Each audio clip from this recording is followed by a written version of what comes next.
Hola, ¿qué tal? Sean bienvenidos a todos nuestros cibernautas e internautas que nos siguen en las redes sociales, especialmente en nuestro canal Pau Roca Comunicando.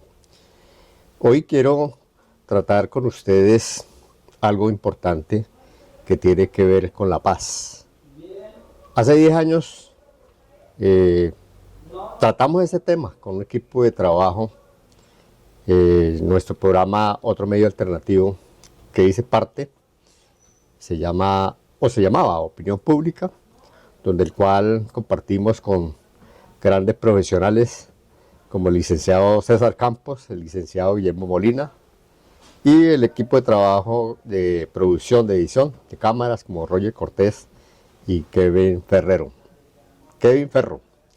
Así que agradecimientos a ellos, los recordamos mucho y a ellos también le vamos a hacer este reconocimiento importante de ese trabajo periodístico que hicimos hace muchos años, varios temas, varios programas, y quise traer algunos de esos programas tan importantes hoy que se está tratando de que este próximo gobierno, el próximo mandatario, el presidente electo Abelardo de la Espriella piensa pues acabar entre comillas ese proceso de paz. Él ha dado unas medidas o ha anunciado unas medidas principales, 4 puntos importantes que tienen que ver con la eliminación del comisionado de paz, la creación de un comisionado de seguridad, cierre de unidades de implementación, modificación del modelo de justicia transicional. En fin, hay expectativas. Los analistas, los especialistas en este tema, inclusive expresidentes como Juan Manuel Santos, le recomiendan al presidente electo que si no se cumple ese acuerdo de paz, perderá el tiempo. Es una pelea perdida. Así lo afirmó esta semana al medio de Caracol.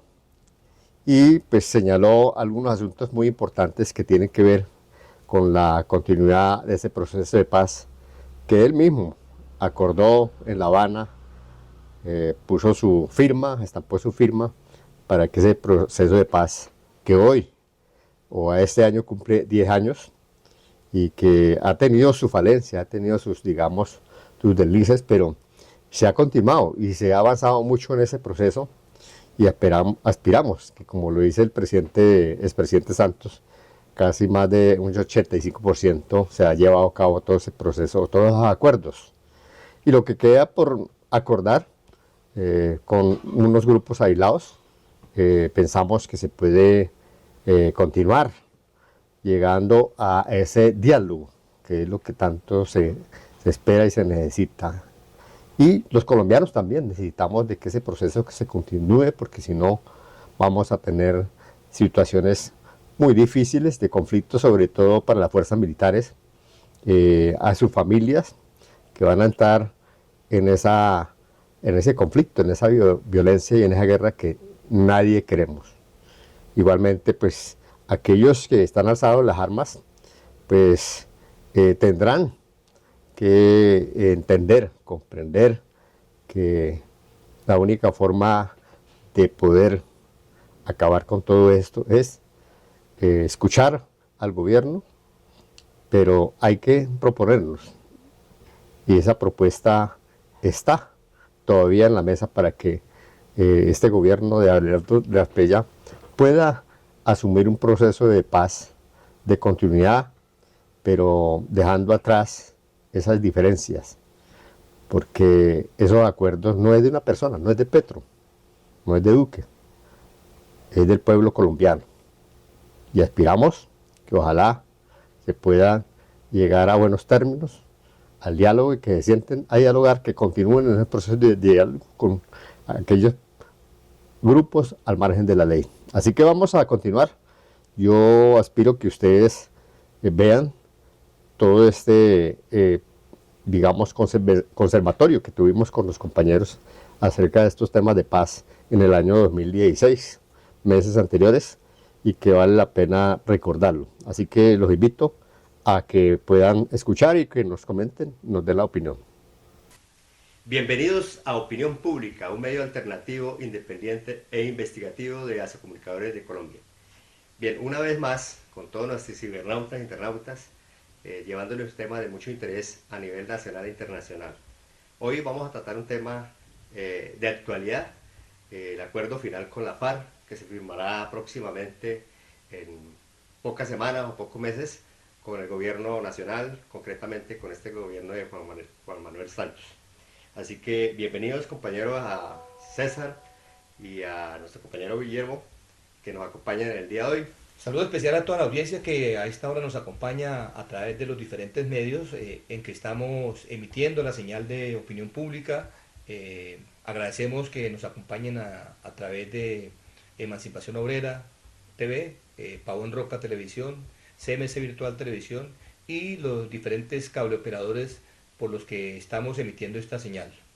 Bueno, bienvenido Guillermo. Bueno, buen día a todos los teleaudientes a este otro su programa de opinión pública.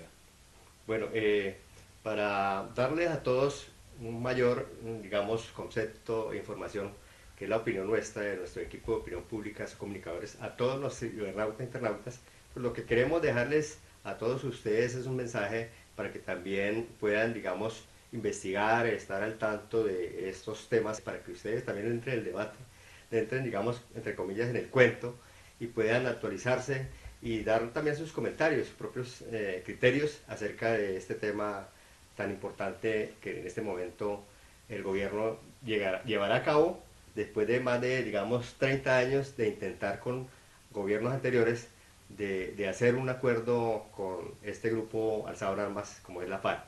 Así que esperamos que más adelante, después de que se firme, se cumplan todos estos acuerdos, que fueron 5 prácticamente. Vamos a tratar en este momento cuáles fueron ellos.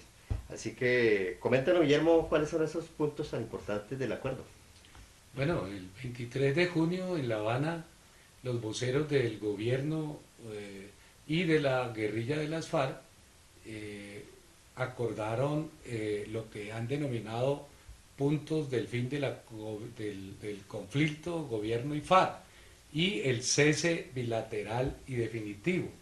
De tal manera que pues es una gran noticia para todos los colombianos, aunque hay mucha gente escéptica en relación a este acuerdo. No obstante, el país requiere indudablemente que se civilice la lucha política y que las armas queden por fuera de esta y de la lucha por mejorar las condiciones de vida de todos los colombianos. Bien, César, entonces, ¿cómo le ha parecido a usted, digamos, dentro del acuerdo que muchos seguimos por televisión, sobre la participación, digamos, la intervención de cada uno de los actores donde estuvieron presentes con el presidente Santos? ¿Qué es lo que más le llamó la atención dentro de ese preacuerdo para firmar el acuerdo final con la FARC? Bueno, Carlos, es importante que señalemos aquí que los diálogos que se han venido desarrollando con el grupo guerrillero FARC pues han tenido elementos bien importantes y bien interesantes y que a mi modo de ver están enmarcados dentro del contexto constitucional. Así algunos digan que no. El hecho de que la guerrilla haya llegado por fin a un acuerdo significa que está aceptando algunos elementos, algunos aspectos que el gobierno ha fijado, es decir, que las partes han cedido y eso es algo que me parece fundamental en un diálogo que se presente entre dos grupos que se han venido enfrentando. Por una parte el Estado y por otra parte el grupo guerrillero que, como decía alguno de sus interlocutores, no es que se haya vencido, sino que han llegado a algunos acuerdos y me parece a mí que los acuerdos en momentos determinados a veces es mejor un mal acuerdo que un buen pleito. En este caso, no, a mi modo de ver, no sucede eso, porque se han llegado a unos acuerdos que favorecen a la guerrilla, que ha hecho unas exigencias, pero que no por eso significa que se le esté entregando al país como muchos detractores de este proceso de paz lo han venido afirmando y pregonando a los cuatro vientos. Bueno, Guillermo, hay una cosa que nos preocupa a todos los colombianos y vivimos por los diferentes medios de televisión, prensa, y vimos que no se fijó una fecha y no sabemos prácticamente cuándo será esa fecha de la firma y por qué postergaron, digamos, no haber acordado de una vez a firmar de una vez ese acuerdo. Es decir, lo que se firmó en La Habana recientemente es ya el acuerdo bilateral y cese al fuego definitivo de las dos partes. Me parece que eso es un paso supremamente importante para la firma del acuerdo final. No se firmó porque me parece que hay una ruta ya demarcada, porque los insurgentes también esperan que hayan garantías para que se puedan vincular de nuevo a la sociedad, y porque el Estado también debe no solamente reestructurar las condiciones mismas para hacer que toda esta cantidad de gente ingrese a la vida civil, sino que el Estado mismo, y ese es uno de los puntos consagrados en este fin del conflicto, y es que el Estado debe hacer algunas reformas tanto a las instituciones como al Estado mismo. Entonces ya hay un rutero que hace que a los 180 días después de la firma definitiva del proceso, pues se dejen las armas y definitivamente la gente insurgente se vincule a la sociedad civil. Bueno, César, hay una preocupación también, y vemos que a la firma de digamos, acuerdo, ¿cómo irá a ser el mecanismo de el proceso operativo de desarmarse totalmente? Porque dicen que van a ir a un campo especial, como ya fueron asignados ciertos municipios, ciertos departamentos, donde algunos alcaldes y gobernadores han estado de acuerdo y otros han estado de desacuerdo. Sí, Carlos, voy a empezar por esta última parte. Imagínese usted y Guillermo, algunos políticos que viven en la capital, no solamente aquí en el departamento del Tolima, sino en muchas capitales de otros departamentos, oponiéndose a que se desarrollen en esas zonas veredales, 23 zonas veredales, ¿no, Guillermo? Sí, sí. De 32.000 veredas que existen en Colombia, escogen 23 zonas veredales que casi siempre allí se ha llevado el conflicto. Pero una cosa bien interesante es que no va a estar en el casco urbano. Y entonces la gente que se está oponiendo ni siquiera ha vivido la guerra. Y fuera de eso se opone a algo que, como decía Guillermo, es un paso fundamental para que la gente de la guerrilla, que también son colombianos, que también son hijos de esta patria, pues se reintegran a la sociedad. Me parece a mí, Guillermo, que este es un acuerdo que tendrá unos 6 meses, ¿no? 180 días para entrega definitiva de las armas, y el cese bilateral en este momento significa que se paralice la ofensiva entre la FARC, o sea, entre la guerrilla y entre el gobierno. Lo que va a significar una tranquilidad para la gente que realmente ha vivido la guerra, no para los que estamos en la ciudad, sino para aquellos que han vivido y que han padecido la guerra. Entonces es fundamental ese elemento, y a mí me parece que la entrega de armas se va a llevar a cabo, porque además en este momento los otros procesos no han llegado hasta donde ha llegado este. Imagínense, y usted lo sabe bien, Guillermo, y muchos de los televidentes también lo saben, que va a estar como intermediario la Organización de Naciones Unidas, un ente externo, serio, a nivel internacional, y que va a avalar ese proceso. Seguramente que en otro programa iremos a hacer un análisis sobre las repercusiones que trae, por ejemplo, para el país en materia de comercio, el hecho de que no exista un movimiento guerrillero que se oponga a muchas cosas, ¿cierto? Pero eso será cuestión de otro programa, creo yo, Guillermo. Sí, a mí me parece que ya existe una forma determinada para que la insurgencia entregue las armas, y para que en esas zonas veredales, que no son los cascos urbanos, usted lo dijo muy claramente, y que así está contemplado en el acuerdo, permite que haya concentración de las tropas guerrilleras con anillos de seguridad, tanto de la ONU, y un factor supremamente importante que me parece a mí es que no son, es decir, la ONU no envía tropas ni gente armada. No envía los cascos azules. No envía los cascos azules. Exactamente, iba a decir eso, porque es que la gente está diciendo que se entregó el país y que no hay soberanía, y usted lo está afirmando, Guillermo. No van a venir cascos azules, sino que es el mismo Estado el que va a estar al frente de esa posición. Me disculpa que haya hecho esa interrupción, Pero es así, no hay ningún que es problema, importante resaltar esa parte, que la soberanía del país está ahí vigente. Podríamos decir que la soberanía del país ha estado en juego cuando se han montado aquí bases extranjeras, bases militares. Indudablemente que Pero en sí. este caso no, Guillermo. Y usted lo estaba diciendo bien, discúlpenme para que ahora sí pueda terminar su Sí, posición. entonces existe un primer anillo que indudablemente lo tienen las propias FARC, luego viene un anillo de las Naciones Unidas y luego sí a través de la fuerza pública.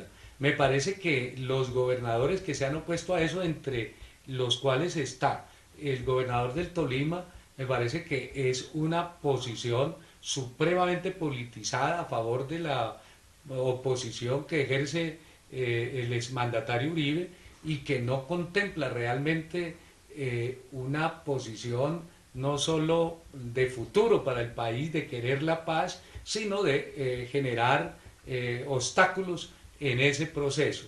A mí me parece que incluso los acuerdos están por encima de la consideración de algunas personas que han planteado sus puntos de vista en contra de ello y que la concentración de esas tropas pues van a estar en el marco de esas veredas y sitios territoriales, pero no en el marco de los cascos urbanos. Ahora, se ha generado en el Tolima y sobre todo en Ibagué una discusión por las palabras que planteara el alcalde sobre colocar a Ibagué como una de las zonas de concentración si de pronto Villarrica y Planadas los alcaldes y la gobernación se oponen. Me parece que es sano, que eso no hay ningún inconveniente porque no sería en el casco urbano de Ibagué, sino en la zona rural donde no haya una población cercana a 1 kilómetro por lo menos.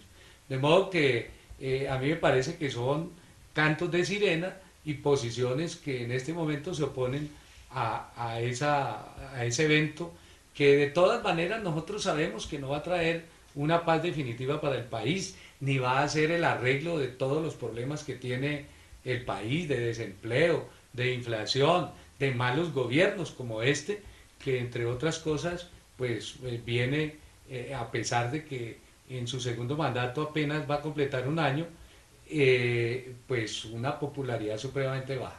Bueno, hay una cosa que también escuchamos esta semana en los medios.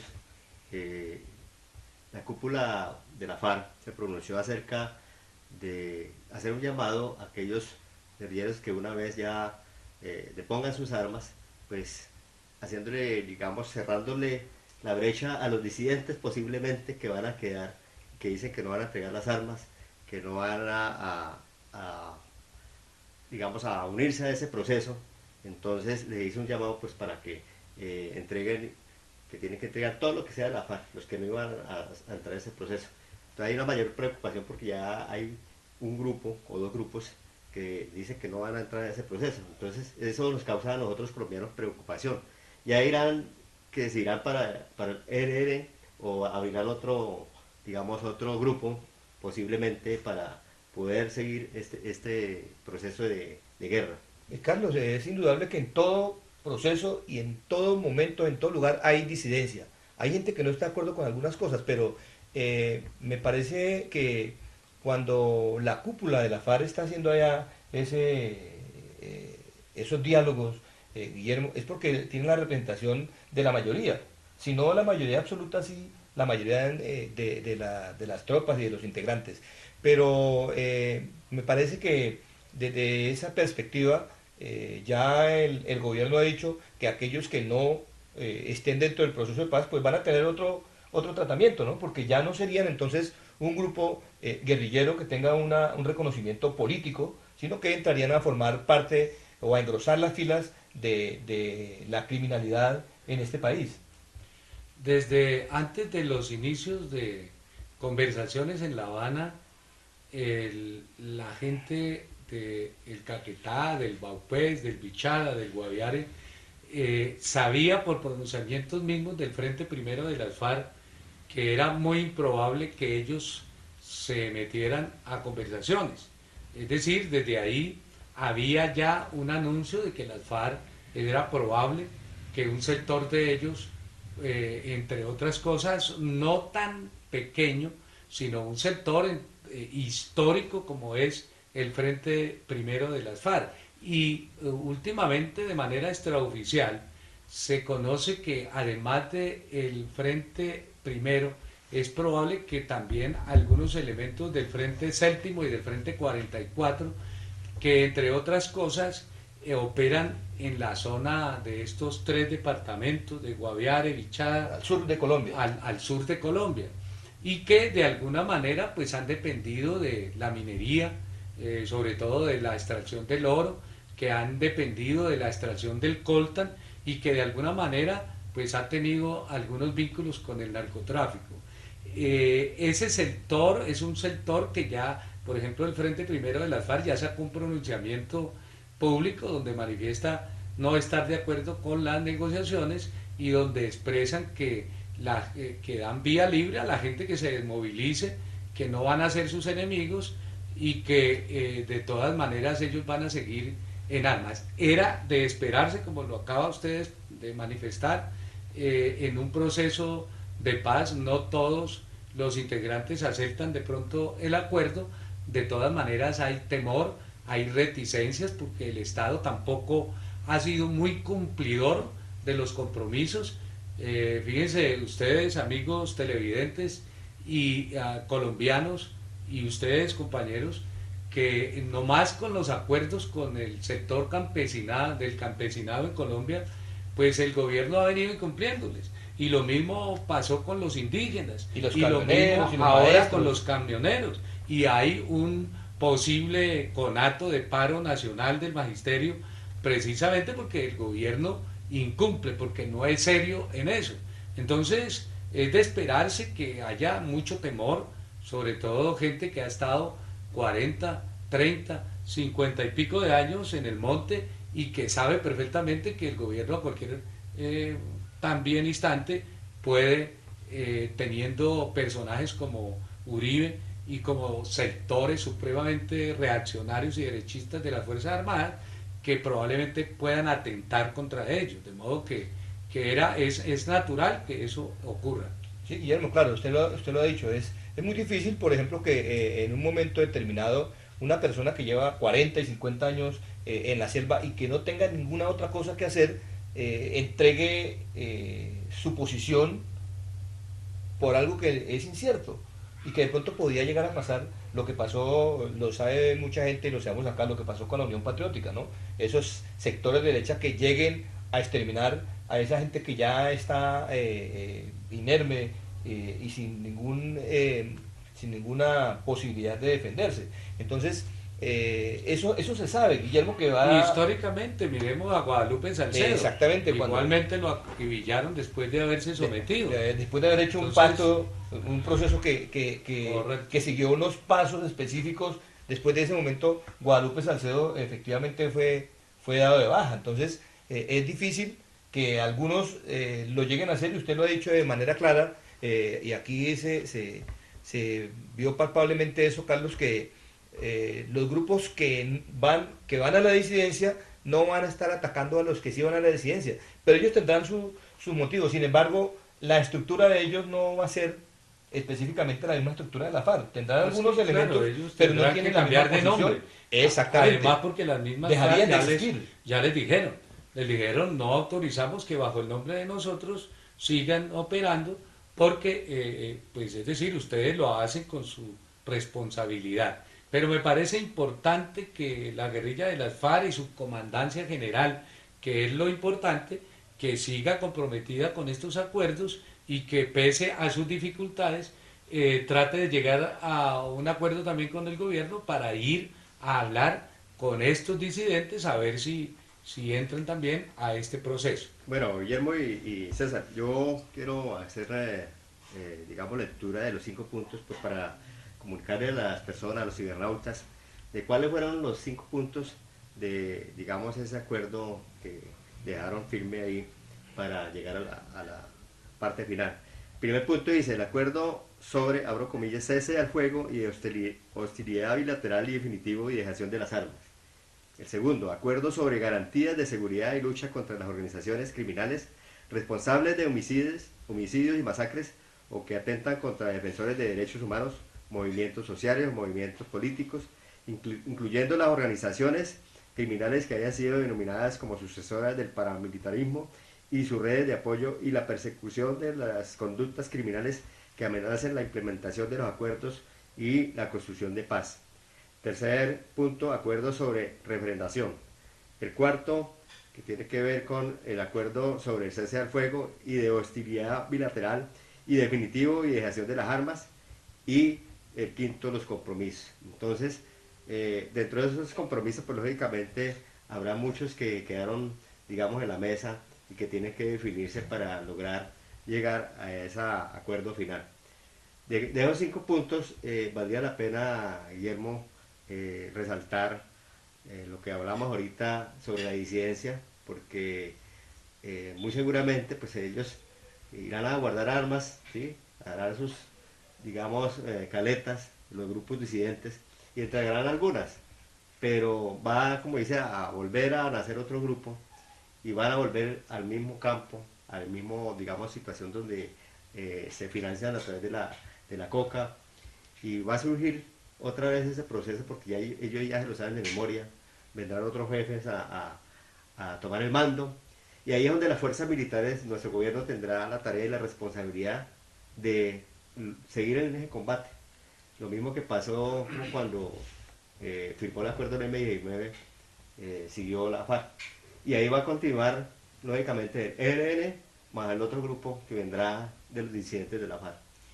Sí, indudablemente que el problema de Colombia es la injusticia social. El problema de Colombia es la estructura de un Estado que no resuelve las principales dificultades de su población y que lo que mantiene es una inequidad. Ya en este programa hemos hablado, por ejemplo, de la tercerización laboral, hemos hablado de la miseria, hemos hablado de la desnutrición, que es un problema que ayer nomás los datos estadísticos superaron los del año 2015, de la muerte por pues desnutrición de otros niños en La Guajira. Es decir, las cifras se revientan y un Estado que no ni siquiera le brinda garantías a las comunidades más vulnerables, como son las comunidades indígenas, que los tienen abandonados y que además no les cumplen. Un Estado donde el desempleo cada vez es más creciente y donde el subempleo es lo que prima, y la gente que está laboralmente pues bien es la gente que tiene dificultades porque el gobierno tampoco ve sus pliegos de peticiones y tiene que entrar en un conflicto laboral permanente. Un Estado que no atiende a sus campesinos, un Estado que reprime a los vendedores ambulantes, un Estado que no le da opciones a la juventud para que pueda salir adelante en una carrera profesional. Es decir, un Estado que le miente permanentemente, y un Estado corrupto como este, pues es generador indudablemente de grandes injusticias y es generador de violencia, porque además con el nuevo código de policía, en vez de tratar de ser un código para la paz, es un código también supremamente violento, que está basado más en la represión, que está basado más en la multa, en cualquier otra disponibilidad para el diálogo. Entonces, fíjese que es un Estado que reprime incluso a los sectores más vulnerables. De modo que ese Estado va a generar permanentemente situaciones de desespero, que son situaciones alocadas, que son situaciones que no, es decir, corresponden a una posición política correcta de que los sectores oprimidos de pronto se organicen en unidad para luchar contra un Estado, sino que son sectores que simplemente adoptan posturas que no corresponden a las posturas correctas de la clase obrera. Bien, continuamos con opinión pública, con este tema de mucho interés para todos ustedes acerca del acuerdo final con la FARC. Bueno, Guillermo y César, hay algo relevante que hablar en este espacio que tenemos final, que es acerca de los territorios que quedaron ya, digamos, adjudicados para hacer ese proceso de movilización para una vez se firme el acuerdo de paz. que ya adelantamos algunos, como el caso de los gobernadores y alcaldes que pronunciaron positivamente y otros no. Ahora hablemos un poquito más sobre eso porque también hay una, digamos, una discusión con la población. Hay poblaciones o comunidad o la misma sociedad donde se establecieron los territorios donde no están de acuerdo. Y aquí, por ejemplo, especialmente aquí en Ibagué, hay gente que está inconforme con eso. Lo que pasa es que es más por ignorancia, por un lado, y por otro es la presión al gobierno para que el gobierno invierta en esos sitios, en esos territorios. Pues yo creo que me parece que la comunidad, pues de alguna manera tiene algunos temores por falta de claridad en muchos de los aspectos en concreto de este paso tan importante para llegar a lograrse la paz. Hay cerca de 12 departamentos donde están concentrados las diferentes sitios veredales, los 23 sitios veredales, y son ubicados en el Cesar, en el norte de Santander, en Antioquia, en el Tolima, en Cauca, en Nariño, en Putumayo, en Caquetá, en Arauca, en Meta, en Bichá, en Guaviare. En cada uno, en algunos hay 2, en otros hay 1, un sitio veredal organizado para eso. A mí me parece que el problema no va a resolverlo la discusión si las comunidades quieren o no quieren. Ya ese es un acuerdo establecido por el Estado y las FARC, y como no van a ser dentro de los sitios urbanos, pues yo no veo que haya ningún problema. Por ejemplo, en el Cesar está en la vereda La Paz. No sé, César, qué tenga ahí. En el norte de Santander está en Tibú, que han sido zonas donde tradicionalmente ha estado la guerrilla. En Antioquia son 3 sitios, que es Remedios, Ituango y Dabeiba. Ituango, perdón un momentico, Guillermo, mire que en Ituango hace muy poco por los medios de televisión nacional los pobladores vieron cómo el ejército y la policía estaban desmontando las barricadas y estaban contentos porque dicen que hace ya mucho rato, desde que está el proceso de paz, no ha vuelto a presentarse el enfrentamiento. Es gente que realmente está viviendo en la zona los enfrentamientos, y claro. ellos están contentos, y hay gente que no se está oponiendo, en ese caso de Ituango específicamente. Entonces uno a veces no entiende cómo gente, como decía anteriormente, que nunca ha estado en un pueblo, que nunca ha vivido un enfrentamiento, se opone a eso, Guillermo. Es como si yo me opongo a que le hagan un aumento de sueldo a usted sin saber por qué lo van a hacer, Sí, claro. Por ejemplo, ¿no? Sí, es lo que decimos precisamente del gobernador del Tolima, ¿no?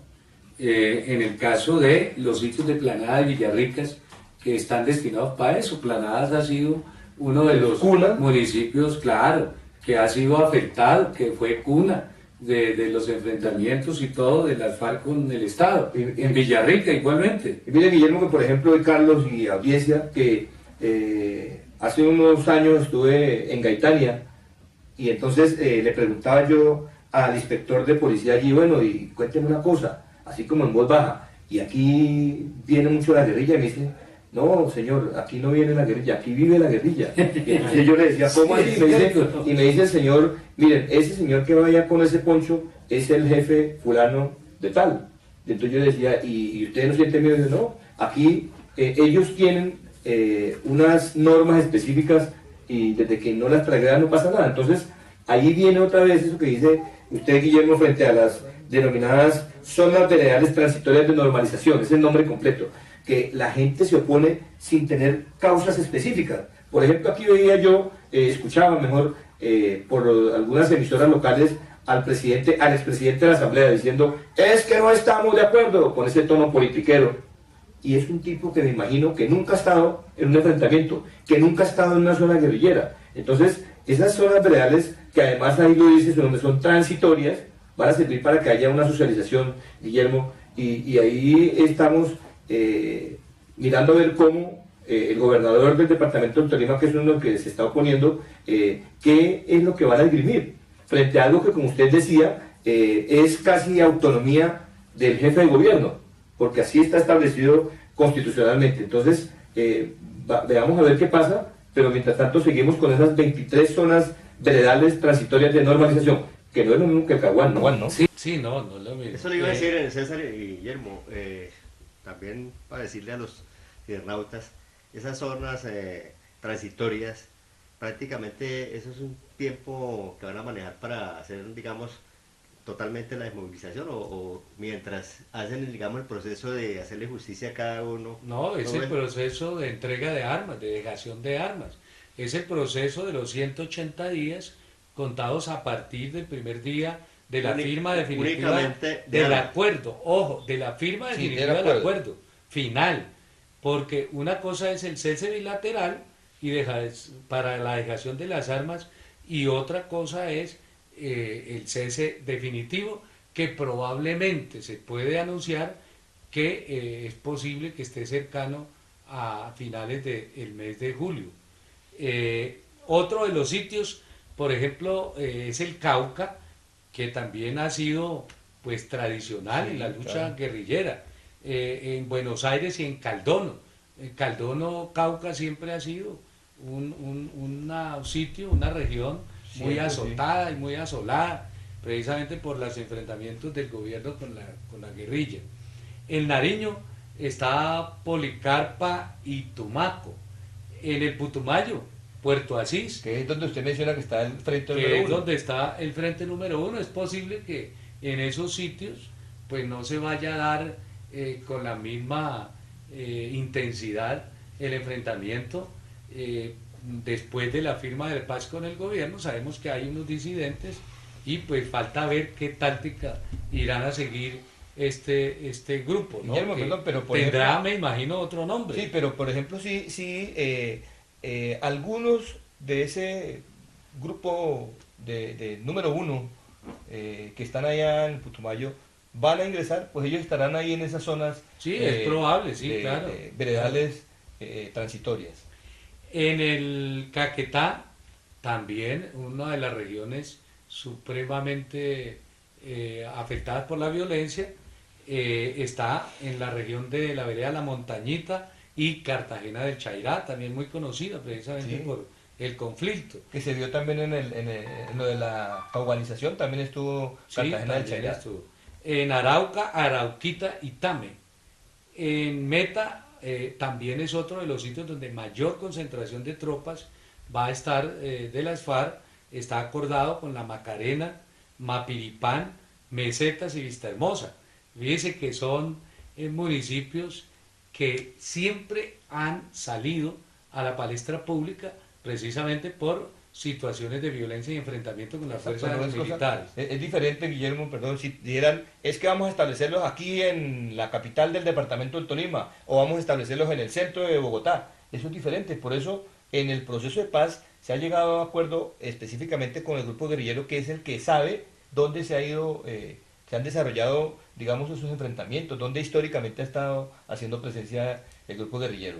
Bueno, y lo otro es porque también esos sitios no solamente los conocen porque los han recorrido, sino porque les dan de todas maneras alguna seguridad mínima, ¿no? En el Bichada, por ejemplo, está en Cumaribo, en Guaviare, San José del Guaviare, tanto este como San José del Guaviare oeste. Esas son, en términos generales, en 12 departamentos, los sitios donde quedarán las zonas veredales, donde ya están empezando a concentrarse las fuerzas guerrilleras, ¿no? Porque a partir del día 1, del día 5, de la firma de la terminación de cese al fuego bilateral, pues ya empezó a concentrarse la gente y a organizarse en esos sitios. Lo otro ya tiene que ver con los famosos departamentos y municipios escogidos también para la concentración de campamentos, que son 8 campamentos. 8 campamentos. ¿Usted los tiene ahí, César? No tengo los campamentos específicamente, Guillermo, pero Carlos hacía una pregunta frente a eso que estamos hablando y era que si era solamente para la entrega de armas. Efectivamente allí también se van a hacer capacitaciones, va a servir para que el grupo guerrillero empiece a hablar a la base sobre el proceso de paz, sobre cuáles serán las bondades que van a tener cada uno de ellos, pero además para hacer también la parte de, digamos, de verificación de quiénes tienen estudio y quiénes no, a quiénes les van a ayudar para que terminen su primaria, es decir, preparándolos para esa parte que hemos venido diciendo Para aquí, que que es la ingresen- parte social de la para que sociedad. ingresen también a la vida A civil, la vida civil, exacto. porque hay mucha gente que nació incluso en las mismas fuerzas guerrilleras que no tienen cédula y el gobierno Sí. también se comprometió en esas zonas a brindarles la posibilidad de que tengan cédula de ciudadanía Claro. y que tengan pues todo lo que Que se sean requiere ciudadanos para normales. poder ser ciudadano normal. Sí. Carlos. Esos sitios están, entonces esos campamentos, 8 campamentos están concentrados en Guajira, en Fonseca, Fonseca, Guajira, en Antioquia, en Vigía del Fuerte, también muy reconocido, también, sí, en Chocó, en Río Sucio, también. en Córdoba, Tierra Alta, en Cauca, en Corinto, imagínense Corinto que ha Corinto, sido que es- uno de los centros de mayor confrontación, en Caquetá, en San Vicente, Del Caguán, que del también, Caguán, imagínate. correcto, en Meta, en Lozada y La Macarena, y en Guainía, en Puerto Colombia. O sea que son zonas de la geografía nacional afectadas durante más de 50 años por la violencia. Mire, Guillermo y Carlos, que para hacer claridad aquí, esos campamentos son, y esas zonas transitorias veredales, esas 23 zonas, van a ser de uso exclusivo, digamos, entre comillas, de uso exclusivo de la tropa de la guerrilla. Allá no va a poder estar, Movilizados. sí, Pero, no, sin no va a poder embargo, entrar los civiles, porque No. es que la gente tiene esa confusión y la oposición está haciendo ver casi que es que la guerrilla va a estar viviendo dentro del pueblo.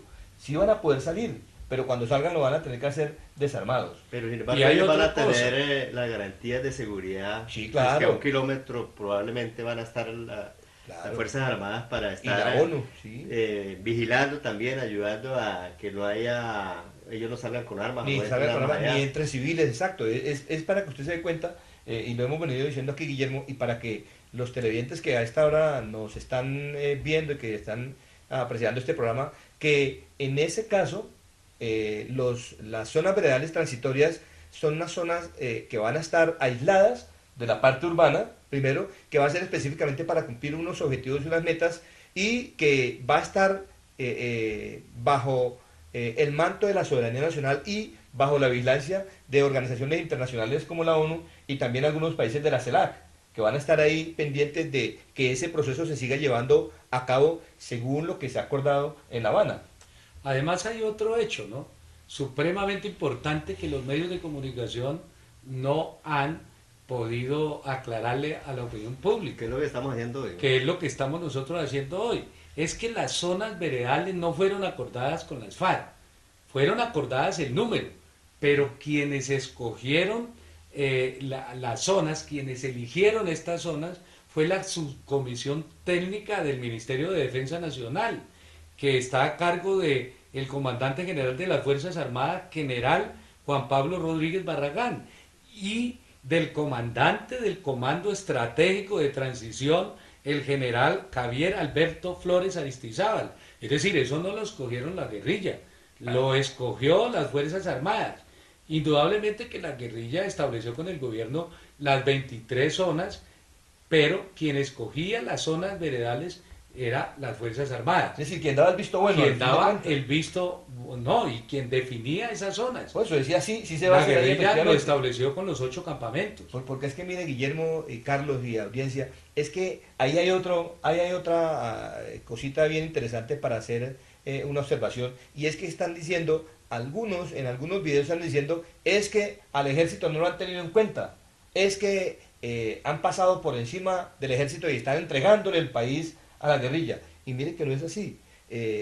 Yo creo que el proceso de paz es necesario para el país, es necesario para la población civil, es necesario para quien vive las afugias de los enfrentamientos entre los grupos armados y entre los grupos del Estado. Entonces, esto que estamos haciendo aquí es importante porque hay una claridad enorme frente a lo que están diciendo algunos que están en contra del proceso de paz. Bueno, ¿No? espera. Y para que se acabe también la disculpa de los dirigentes del Estado y del gobierno que han tenido siempre para no aumentar los salarios, para no atender la población más vulnerable del país, como el chantaje de que los ingresos del Estado se van fundamentalmente para la guerra. Y realmente no es así, ni ha sido así, ¿cierto? Sino que el Estado, lo que pasa, y a través de los gobiernos, pues no realmente representa los verdaderos intereses de la población. Bueno, esta semana también estuvimos muy a tono con esta, digamos, esta noticia, y la que impactó mucho a los televidentes y lógicamente fue también algo extra, digamos, así que se comunicó los medios acerca de la pronunciación que hicieron las fuerzas militares y el mismo el general retirado que está allá en La Habana les dijo a los militares el caso de los positivos, que se iban a enjuiciar, y dijo: es lógico, a ellos también se les van a entrar en ese proceso. O sea que esas personas que hicieron falsos positivos en las fuerzas militares van a ser llamados para también hacer, digamos, Para someterse, someterse a justicia. someterse a la justicia Y transicional. lógicamente pues ya hay muchos que están temblando con esa posición. Lo que pasa es que la condición de de estas personas que participaron en los famosos falsos positivos es que digan la verdad y que se comprometan a no reincidir y a reparar. Entonces, ahí es donde tiembla precisamente el sector del uribismo, que anda muy comprometido con sectores paramilitares. No se les olvide que el gobierno de Uribe ha tenido una cantidad de sus funcionarios vinculados con procesos sobre paramilitarismo, que están incluso pagando cárcel, y otros que están por fuera del país, comprometidos precisamente con una política que sobrepasaba los límites constitucionales y que optó por hacer uso de la justicia a través de grupos armados ilegales. Bien, entonces, ¿qué otro aspecto importante de los puntos, aparte de los territorios, nos queda faltando, Guillermo, para terminar ya este Pues gran programa? uno de los puntos también importantes para la guerrilla, y es que el temor que a ellos los asalta es la revisión de la situación de las personas que ellos tienen privadas de la libertad, que fueron sus militantes o que fueron sus combatientes, que están metidos en las cárceles, y otros que están procesados por pertenecer a las filas de las FARC o por colaborar. Ese es un convenio, un acuerdo que hizo el gobierno, un compromiso de revisar la situación de cada uno de ellos, y que se viene, pues según el Estado, lo viene adelantando a nivel individual en cada una de las zonas donde están pues metidos en las cárceles, ¿no? ¿Preocupación por parte de quién? ¿Del gobierno o de la FARC? Preocupación indudablemente por parte de las FARC, que les garantiza que los acuerdos que hicieron con el gobierno pues puedan realmente llevarse a cabo. Otra de las cosas que también se espera es el compromiso del gobierno de intensificar el combate contra las BACRIM y contra el neoparamilitarismo que está detrás de todo eso, porque indudablemente ha venido resurgiendo y ha venido extendiéndose nuevamente por todo el territorio nacional. Ya vemos cómo incluso acá en Ibagué hasta el mismo alcalde ha sido factor de amenazas en muchas partes del país. Y ese compromiso, pues el Estado tendrá que cumplirlo, y pues además el otro punto tiene que ver con la lucha contra la corrupción, que es prácticamente, y la impunidad, que es prácticamente pues un problema casi de la naturaleza misma del Estado colombiano. Entonces no es tan fácil eso. Lo otro son las reformas y ajustes institucionales, ¿no?, que se espera que el Estado lo haga. Ya hubo un primer acuerdo sobre la creación de una comisión para el acuerdo político para darle garantía a las diferentes fuerzas de oposición. Ya ha habido alguna carta blanca en relación a eso, pero sí lo que da mucha preocupación a las fuerzas democráticas de este país, que jamás se alzaron en armas y que hemos estado luchando en una diferencia total frente a un Estado que reprime permanentemente a la gente que nunca se ha estado vinculada con sectores armados, es que el gobierno jamás avanzó en unas garantías para la oposición, en las fuerzas de oposición que están en el Congreso, y que ahora solo lo hace por acuerdos con las FARC. Obviamente que todavía no está ese famoso estatuto de la oposición, que la comisión es precisamente para organizar ese estatuto de la oposición. Y hay un elemento, perdón, Carlos y Guillermo, un elemento importante es el elemento de la refrendación, que es lo que se está en este momento tejiendo ahí en el Congreso para darle vía constitucional y legal al plebiscito, que será el que va a refrendar. No es, como dicen algunos y como dice el actual senador Uribe, que es que van a cambiar o van a modificar la Constitución. El plebiscito no modifica la Constitución. Recuerden ustedes que el único mecanismo que permite que modifique la Constitución el pueblo es el referendo.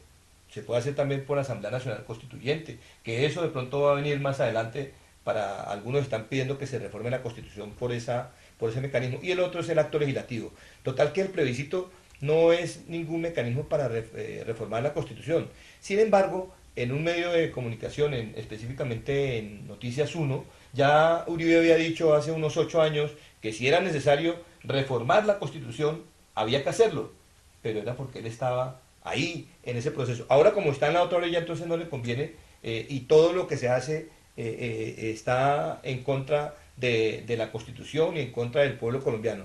Total que ese paso de la refrendación es un paso importante que lo que va a hacer es darle una legalidad jurídica y política a esa firma del proceso de paz que, como decía usted al inicio, Carlos, pues se llevará aquí en nuestro país, ¿no? En Colombia. Ya no va a ser en La Habana la firma definitiva, sino que va a ser aquí en Colombia. Bueno, pero será necesario, indudablemente, en algún momento de estos 180 días, para refrendar esos acuerdos, sobre todo en lo que tiene que ver con ajustes institucionales, indudablemente la presentación de modificaciones a la Carta Magna. A mí me parece que eso forma parte del compromiso que establecieron las FARC y el gobierno para poder llegar a un acuerdo. Es el compromiso de hacer indudablemente reformas institucionales. Guillermo, por eso digo, el plebiscito es la primera parte, es decir, para aprobar ese acuerdo de ese proceso de paz. Pero ya muchos congresistas que no son del Centro Democrático están pidiendo específicamente que es necesario que después de 25 años en esta Constitución se haga una Asamblea Nacional Constituyente, que era lo que inicialmente pedía la FARC. Y esa Asamblea Nacional Constituyente lo que va a permitir es que se modifique específicamente la Constitución en su totalidad, porque lo que ha venido diciendo la guerrilla desde hace mucho tiempo es que el ingreso a la vida civil también significa el ingreso a la vida política, y eso es algo a lo que se oponen algunos sectores de derecha, específicamente del Centro Democrático, primero a que no ingresen a la parte política, como ya sabemos que lo hizo la Corriente de Renovación Socialista o el M-19 cuando en su momento firmaron la paz, y que además tengan que purgar unas condenas, que ya eso en el proceso está establecido cómo se va a dar. No es que vaya a quedar una impunidad total. Ahí están en el proceso de paz, y los que han seguido al pie de la letra saben que ahí están los mecanismos específicos para esos casos especiales que la justicia pues tendrá que llevar a cabo de una u otra forma, ¿no? Bueno, Guillermo y César, como ya llegamos a nuestra parte final de este gran tema y de nuestro programa de opinión pública, entonces queremos dejarle como punto final cuáles, digamos, como conclusión, Guillermo, serían los aspectos más importantes que hay que destacar de este acuerdo.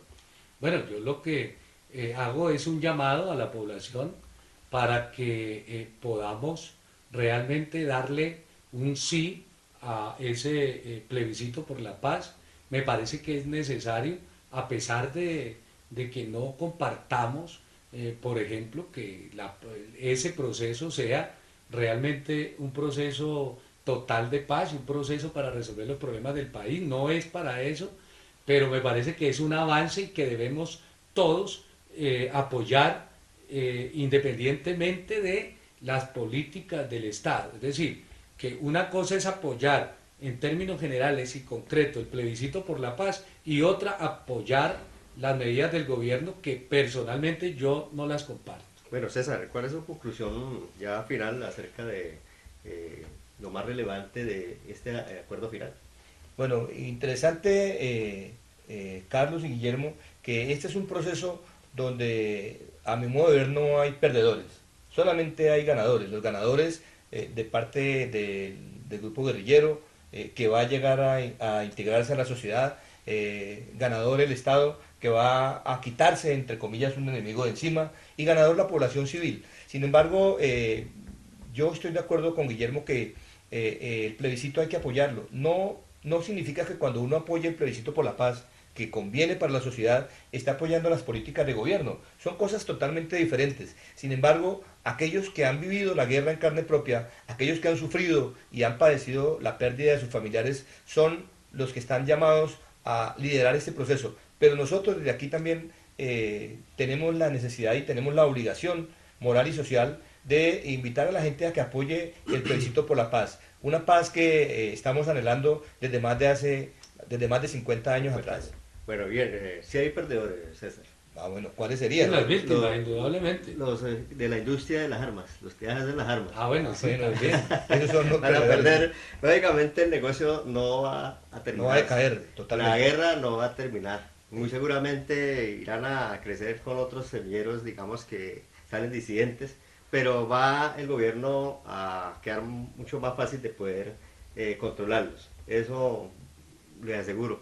La paz se trata simplemente de desarmar a las Fuerzas Armadas revolucionarias para que le pongan sus armas, pero muy seguramente la paz se va a respirar, la vamos a sentir y la paz la pone cada uno de ustedes, la ponemos todos nosotros, y eso es lo que hacemos un llamado a toda la comunidad colombiana para que actuemos en pro, en bien, de ayudar a todo ese proceso, ayudar a fortalecer esos acuerdos, de ser veedores y garantes también, como lo ha hecho las fuerzas militares, lo van a hacer las fuerzas militares cuando una vez empiecen a trabajar, y también a los veedores, ¿no?